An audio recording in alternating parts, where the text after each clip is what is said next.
Yo, what's going on? I hope you're all having a great day today. Today's going to be a very different style video in where I kind of just review Doom the Dark Ages and talk about gaming as a whole. Don't expect this to be a regular thing here on the channel. I would be a game reviewer if I cared about most modern games enough to even play or finish them. I don't. But Doom the Dark Ages was something a bit special for me, and that's why I'm making today's video. Doom the Dark Ages is a shocking reminder of what we as a gaming community have lost in the gaming industry, and I will get more into that later. But before we do that, here is my review of Doom the Dark Ages. So first let's talk about the story. I will not include any spoilers here, I'm just going to give a very quick summary. I will just go ahead and give the summary on the page of the game. Long before Hell's invasion of both Mars and Earth, the Night Sentinels of Argent D'Nur and their allies, the Makers, are locked in a ferocious war with the forces of Hell who seek the heart of Argent. The Doomslayer, who has been empowered by the Makers, is deployed to help turn the tide in favor of humanity. Now, while it's not like some super deep emotional story, dude, I think it works fine. It's the rule of cool, man.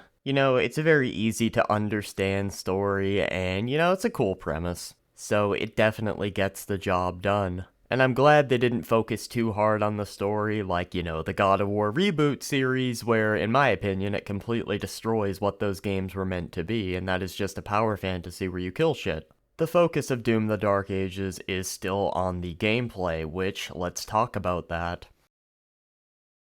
The gameplay of Doom the Dark Ages is very, very reminiscent of a bullet hell game, which is basically a genre of game where you dodge onslaughts of projectiles. Now, obviously, it's a bit different in the Dark Ages case because you can reflect some of those projectiles / parry some of those projectiles. And by parrying the projectile, it sends it back to the sender and stuns them, giving you a huge opportunity to get in a lot of damage with your weapons or your melee.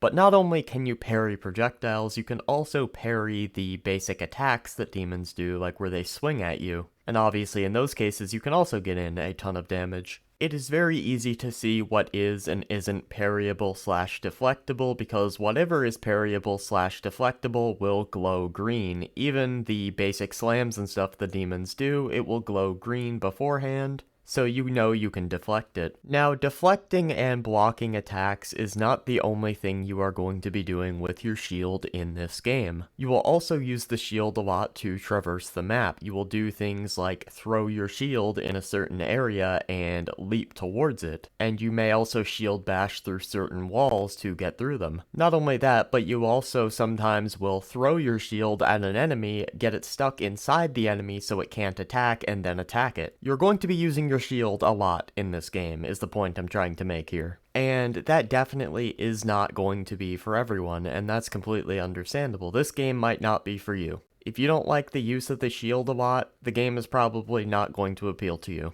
You're more reliant on the shield in this game than you are the fucking meat hook in Eternal. That is how much you're going to be using the shield. And while personally I really like that because it makes this game stand out a lot from 2016 and Eternal, giving each game more of its own unique identity, like I said, it's not going to be for everyone. Another way this game differs from 2016 and Eternal is it's less of an arena shooter.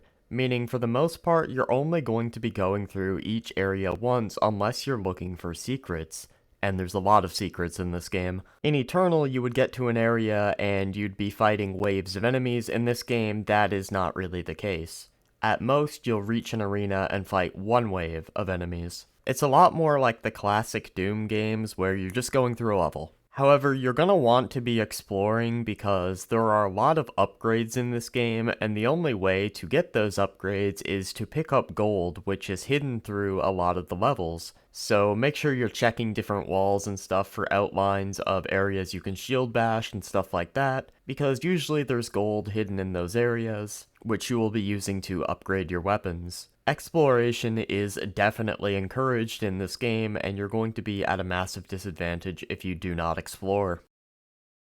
Now, usually you'll know the whereabouts of where a secret is because on the mini-map or the auto-map or whatever the fuck it's called, you can actually see like gold things through walls and stuff like that, like gold boxes you can smash. So that is a nice addition. There are also 2 more sections of gameplay added to this game, those being the dragon and the mech sections.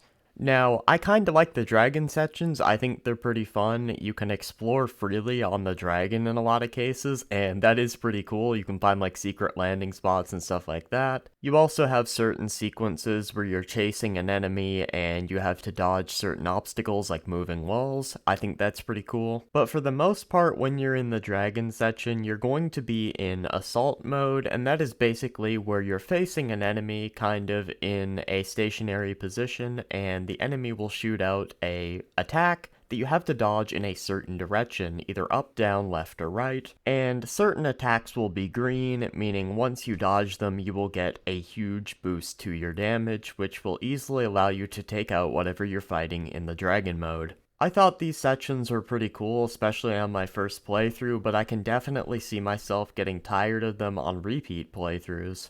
The mech sections I was less fond of than the dragon sections. There were only 2 of them, I think maybe 2 or 3, and they were very short, so it's not a big deal. Basically, in the mech sections, you will either be punching or dodging, and by dodging attacks you get a boost to your damage, just like the dragon sections. My problem with these sections is they were just too easy. Even on Ultra Nightmare mode, the QuickTime-like events that you do when you dodge attacks are very easy.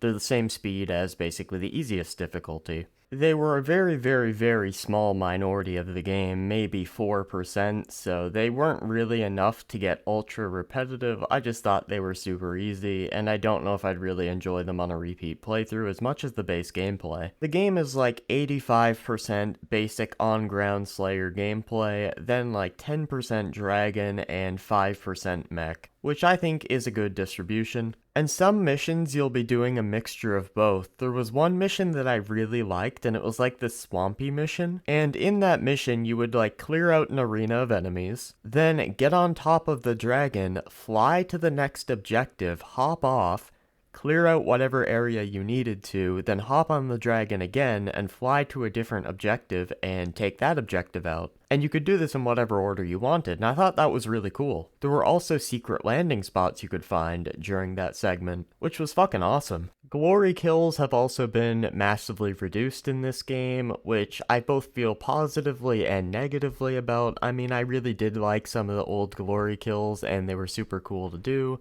But at the same time, you know, the game is definitely a lot slower paced. And do we really need glory kills to slow it down even more? There still are some glory kills, but they definitely aren't as emphasized. A lot of the quote-unquote glory kills you will do, which are like mini glory kills, you'll just basically kick an enemy or smack it with your flail or something like that. The soundtrack is also great. I mean, I know a lot of people are complaining that Mick Gordon didn't work on the sound, but I think the team that did work on the sound did a fine job. The game sounds great. I don't really know what else to add. Especially on that one mission, I think it's called like Hell's Plains or something like that. It's like the 7th or 8th mission, I think. Phenomenal fucking soundtrack on that mission. That one part where you open up the door with the upside down cross on it and fly out towards the enemies as the soundtrack blares in the background was honestly cinema, bro. The game looks great. I think the game looks even better than Eternal in 2016. The only issue I have with the look of the game, and this is kinda related I guess, is the fact that ray tracing is forced. I know when I brought this up in a community post, people got at me and said like, you know, this is industry standard or whatever, but, you know, that doesn't really change the way I feel about it. I know it's easier to develop games like this and the whole industry is going to start doing it. That's not the point I'm making here. I'm not saying it isn't easier to do or whatever. I'm simply saying that I preferred the really good performance that Eternal gave me. And some of the performance problems, I wouldn't even say really problems, but the worst performance is definitely caused by Denuvo, which is basically anti-piracy software. But this is something that will likely be removed, just like it was with Eternal. So as long as you're patient, you could probably just wait for this to get removed. The forced ray tracing and Denuvo are the only things that really stand out as negatives to me with this game. Even the mech sections, which I spoke more negatively about than anything else in this video, I think, were pretty fun the first time going through the game, which most people do not play through a game more than once. But I don't want to just blindly glaze the game. I do want to criticize things I think are worthy of criticism. But with all that being said, what would I rate this game out of 10? The answer to that question is 8.5. Now, for reference, I give Doom 2016 a 8 out of 10 and Doom Eternal a 9 out of 10. I really enjoyed this game, man. I had an absolute blast with it. This was the first game in years that I was just playing and I lost track of time, and the next thing I know, it was 6 in the morning and I had to work the next day. Like, it is genuinely a great game. And I think if you're a Doom fan that doesn't hate parrying and doesn't hate blocking to like an insane degree, you'll enjoy it. Would I recommend the game? Absolutely. Anyway, now we're on to a more negative part of today's video because Doom the Dark Ages is a perfect example of what we as a gaming community have lost. And that is games that are actually games, not interactive movies, not books because of the insane amount of dialogue, but video games, where gameplay is the main focus, and it's fun, it's arcadey, it's fast.